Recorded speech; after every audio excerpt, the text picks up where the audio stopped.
కృష్ణా జిల్లా విజయవాడలో పెద్ద ఎత్తున కోడి పందాలు పేకాట నిర్వహిస్తున్నారు. ఈ పందాలను తిలకించేందుకు వివిధ ప్రాంతాల నుంచి పురుషులతో పాటుగా మహిళలు కూడా పెద్ద ఎత్తున తరలివచ్చారు. పిల్లలు పెద్దలు అని తేడా లేకుండా పందాలను తిలకించేందుకు ఆసక్తి కనబరిచారు. ప్రతి సంవత్సరం సంక్రాంతి సమయంలో పందాలను చూడడానికి వస్తామని మహిళలు తెలిపారు. ఇక ఇదే అంశానికి సంబంధించి మరింత సమాచారం మా ప్రతినిధి సుబ్బు అందిస్తారు. మనం విజయవాడ రూరల్ మండలంలో పెద్ద ఎత్తున సంక్రాంతి సంబరాలు అయితే జరుగుతున్నాయి. మహిళలు పిల్లలకు సంబంధం లేకుండా వృద్ధులు మహిళలు పిల్లలతో సహా అందరూ వచ్చి ఈ పోటీలను ఆసక్తిగా అయితే తిలకిస్తూ ఉన్నారు. ఇక్కడ కొంతమంది ఉన్నారు, వాళ్ళని అడిగి తెలుసుకునే ప్రయత్నం చేద్దాం. కోడి పందాలతో పాటు గుండాట ఇవన్నీ కూడా నిర్వహిస్తూ ఉన్నారు. పెద్ద ఎత్తున సంక్రాంతి సంబరాల పేరుతో నిర్వహిస్తున్నారు.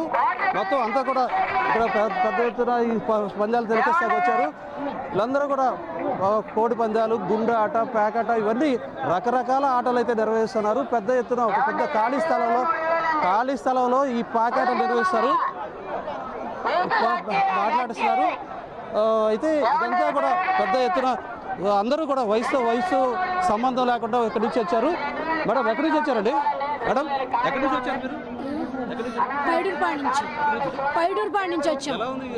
బాగానే ఉంది మేడం. మీరు ఎక్కడి నుంచి వచ్చారండి? పైడూరుపాడే సార్.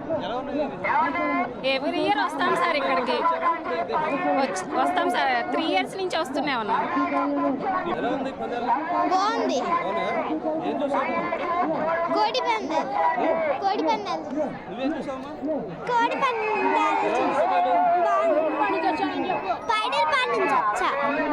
ఇది పెద్ద ఎత్తున కుటుంబాలతో కూడా వచ్చి ఎంజాయ్ చేయగలుగుతున్నారు. ఇక్కడ చిన్న పెద్ద తేడా లేకుండా ముసలి వయసుతో సంబంధం లేకుండా పెద్ద ఎత్తున ఇక్కడికి వస్తున్నారు. వచ్చి ఈ పందాలన్నింటినీ కూడా తిలకిస్తున్నారు. ఇది చూసుకోవచ్చు మనం. ఇక్కడ గుండాట, కోడి పందాలు, పేకాట అన్నీ కూడా ఇక్కడ ఒకే వేదిక పైన ఒకే చోట శిబిరం ఏర్పాటు చేశారు నిర్వాహకులు.